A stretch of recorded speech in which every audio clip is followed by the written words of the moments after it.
Olá, povo de Deus, domingo, 1º de outubro de 2023, 26º domingo do tempo comum.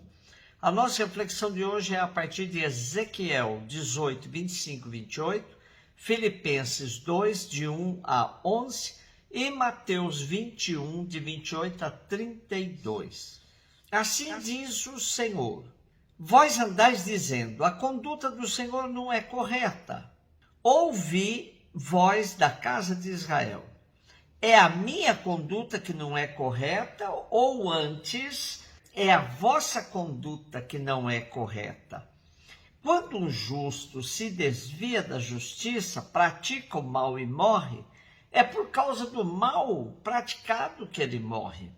Quando um ímpio se arrepende da maldade que praticou e observa o direito e a justiça, conserva a própria vida. Arrependendo-se de todos os seus pecados, com certeza viverá, não morrerá. O profeta Ezequiel era também sacerdote e viveu no tempo do exílio. O texto de hoje exige uma leitura do capítulo 18 desde o princípio, onde o profeta faz uma crítica séria à falta de responsabilidade pessoal da parte dos israelitas exilados, que afirmavam: os pais chuparam uvas verdes e os filhos nasceram com os dentes estragados.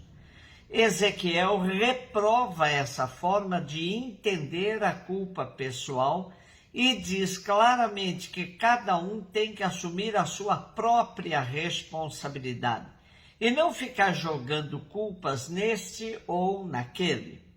Não é assim que Javé atua, apesar de o livro do Êxodo 20, versículo 5, afirmar que Deus castiga o pecado dos pais nos filhos até a 3ª e 4ª geração. Mas é nesse contexto que devemos entender o oráculo de Javé que Ezequiel transmite hoje no texto. Entendendo que o exílio tinha sido um castigo de Deus por causa do pecado dos pais, os israelitas exilados se julgavam puros e santos, e por isso Javé estava sendo injusto com eles. Ezequiel recomenda que o povo saia desse falso julgamento, assuma a própria culpa e passe a praticar a justiça. Assim somente conhecerão o caminho da salvação. Filipenses 2, de 1 a 11. Irmãos, se existe consolação na vida em Cristo, se existe alento no mútuo amor, se existe comunhão no Espírito, se existe ternura e compaixão, tornai esta então completa a minha alegria. Aspirai à mesma coisa unidos no mesmo amor. Vivei em harmonia procurando a unidade. Nada façais por competição ou vanglória, mas com humildade. Cada um julgue que o outro é mais importante. E não cuide somente do que é seu, mas também do que é do outro. Tende entre vós o mesmo sentimento que existe em Cristo Jesus. Jesus Cristo, existindo em condição divina, não fez do ser igual a Deus uma usurpação, mas esvaziou-se a si mesmo, assumindo a condição de escravo e tornando-se igual aos homens. Encontrado com aspecto humano, humilhou-se a si mesmo, fazendo-se obediente até a morte e morte de cruz. Por isso Deus o exaltou acima de tudo e lhe deu o nome que está acima de todo nome. Assim, ao nome de Jesus, todo joelho se dobre no céu e na terra e abaixo da terra, e toda língua proclame: Jesus Cristo é o Senhor, para a glória de Deus Pai. Paulo tem uma relação diferenciada com os filipenses, pois era uma comunidade fundada por ele mesmo, em companhia de Silas, Timóteo. O ideal de vida comunitária que ele propõe é elevado, mas ele o faz porque confia no potencial deles. Ele recomenda a humildade como alicerce no relacionamento entre eles e apresenta Jesus Cristo como modelo único e definitivo. O despojamento de Cristo será o modelo ideal que os filipenses terão como parâmetro fundamental para dar consistência à vida em comunidade, alcançando a autenticidade cristã na vida entre os irmãos. Mateus 21, de 28 a 32, Jesus disse aos sacerdotes e anciãos do povo: que vos parece? Um homem tinha 2 filhos. Dirigindo-se ao primeiro, ele disse: filho, vai trabalhar hoje na vinha. O filho respondeu: não quero. Mas depois mudou de opinião e foi. O pai dirigiu-se ao outro filho e disse a mesma coisa. E este respondeu: sim, senhor, eu vou, mas não foi. Qual dos dois fez a vontade do pai? O sumo sacerdote e anciãos do povo responderam: o primeiro. Então Jesus lhes disse: em verdade vos digo que os cobradores de impostos e as prostitutas vos precedem no reino de Deus. Porque João veio até vós no caminho de justiça e vós não acreditastes nele. Ao contrário, os cobradores de impostos e as prostitutas creram nele. Vós, porém, mesmo vendo isso, não vos arrependestes para crer nele.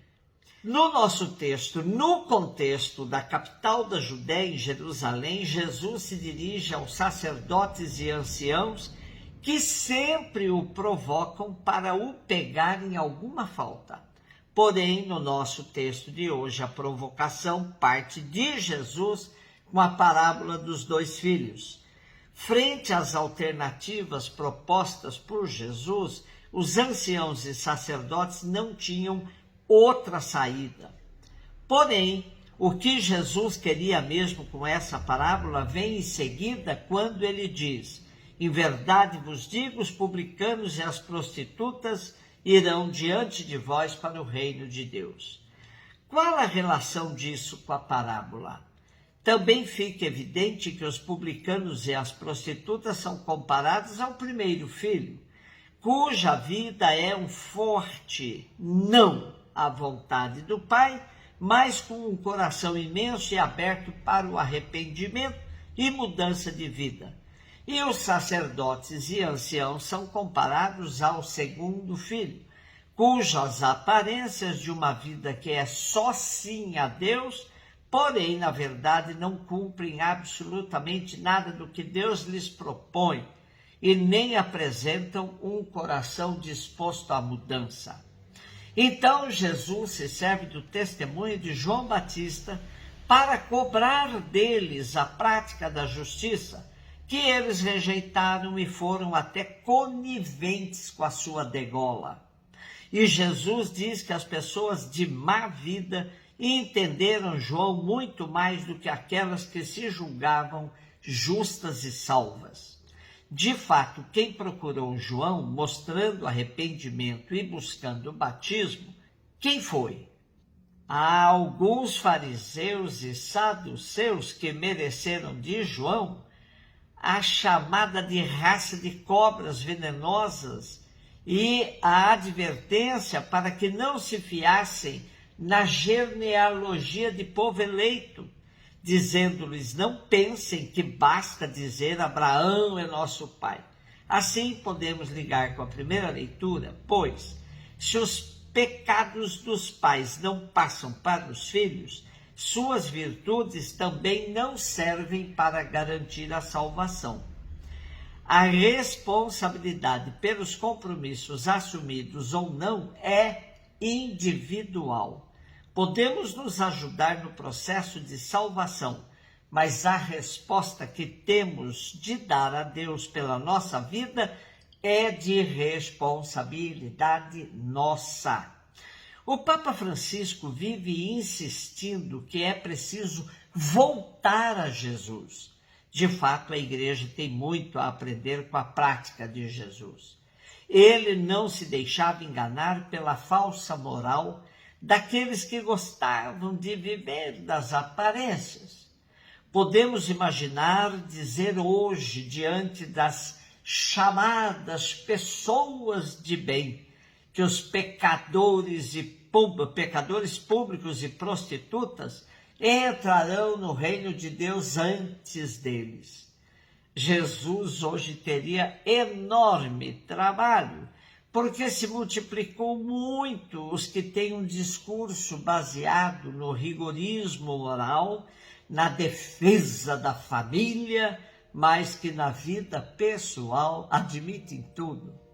A Igreja Católica, portanto, se quer ser fiel aos ensinamentos de Jesus, terá que rever sua narrativa com profundidade, para não continuar deformando consciências, sobretudo no campo da moral.